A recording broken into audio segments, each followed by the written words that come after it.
I'm on my way to Luckenwalde, about 50 kilometers south of Berlin. It's in the middle of the Brandenburg countryside.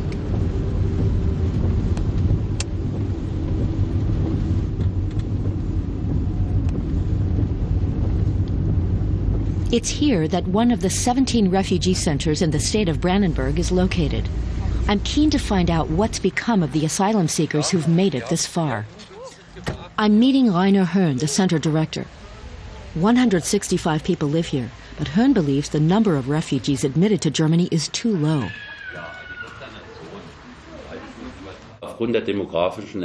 He says that because of Germany's aging population and low birth rate, more refugees should be given a chance to start a new life in this country.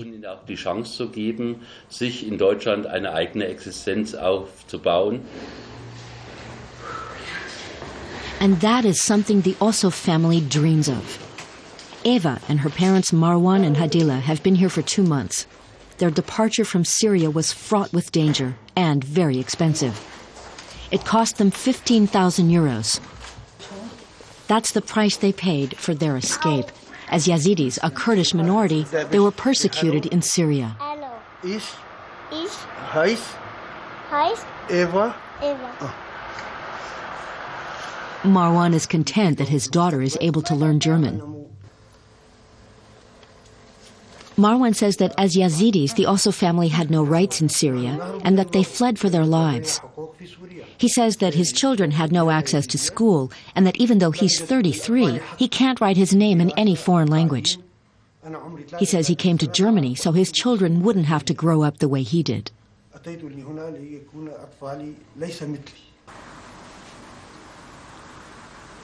The prospect of a brighter future makes living 4 to a room bearable. Back in Syria, they had a big house, but now they're just happy to be safe. At the same time, the Ossos sense that not everyone around here welcomes their presence. The barbed wire around the refugee center is hard to miss. Of course, it's not there to pen the refugees in. Rainer tells me it's not actually located on his grounds. He says it was put up by one of the previous owners of the neighboring property. It was they who wanted to keep the refugees at arm's length. The wariness of some locals towards the asylum seekers seems extreme. Marwan, Hadila, and Eva take a walk into town. Going by bus is too expensive for them.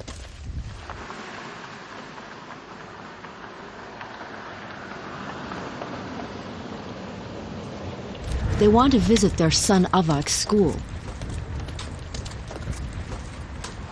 And then they'd like to go shopping. The streets are all they know of Luckenwalde so far.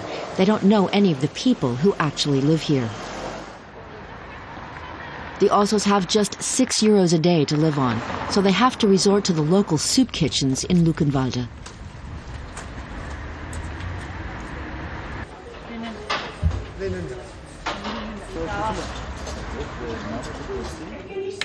Here, the needy can get a meal for a small donation.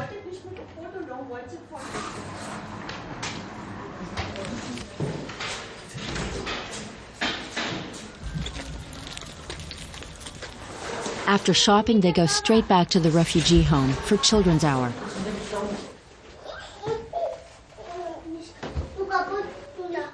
They meet with Ines Munch in the kids' room.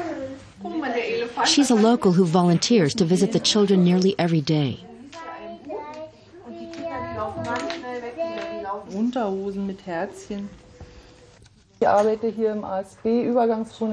Ines says she works in the center as a so-called integration angel. Rainer Höhn created the position to help the children learn German. Ines helps prepare the children for kindergarten and for school. She says the angels spend their time with the kids and have fun.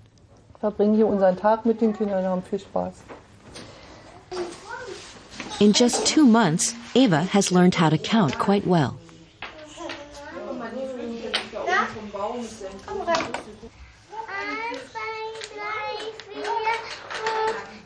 Her father is very proud of her progress.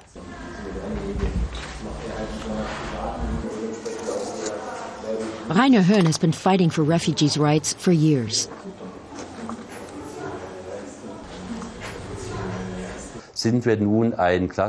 He poses the question whether Germany is a typical immigration country or whether it's a country with restrictive laws where people are categorized. Rainer says, in his opinion, Germany should be a typical immigration country with precise objectives, like helping people learn the language.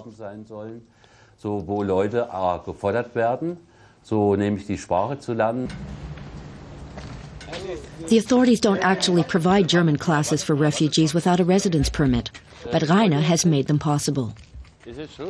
He asks the boys whether school is out for the day. They say they're just on a break. Rainer has organized free German classes for the asylum seekers at the local community college. It's here that the Ossos learn their first words of German.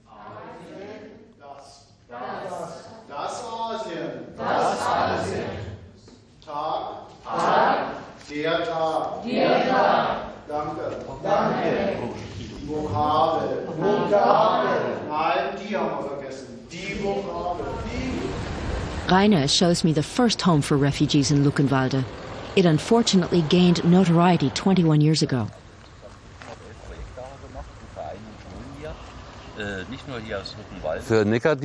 Rainer explained that on the day of German reunification, this building was attacked and destroyed by neo-Nazis. He says it was fortunate that the police had warned him of the threat, and so he was able to hide the refugees in churches or send them to Berlin. At the time, they only had 25 refugees who had arrived via the Canary Islands.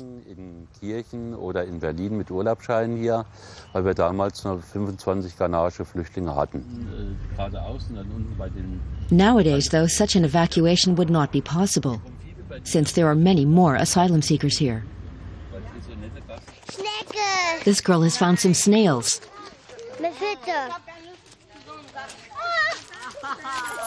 Luckily, the mood around town is not as hostile as it once was, and many children now live at the center. Some were even born here. I hope they get a chance of a better future. The isolation and constant waiting makes life tough for families here.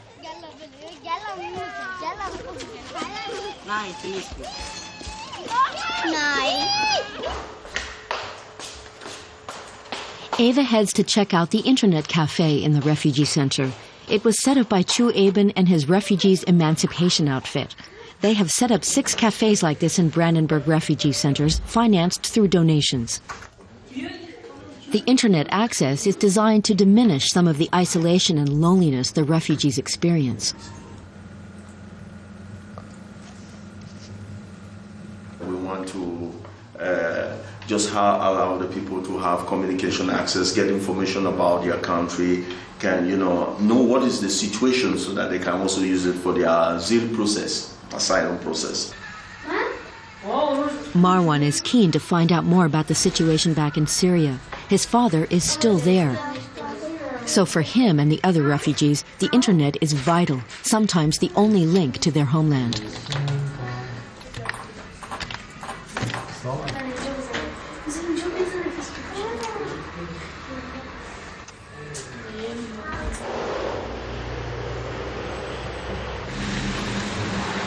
I set off back to Berlin. The Osso family's application for a residence permit has still not been processed. The chances that they'll actually get one are slim. I can only hope that given the unstable situation in Syria, they don't get sent back.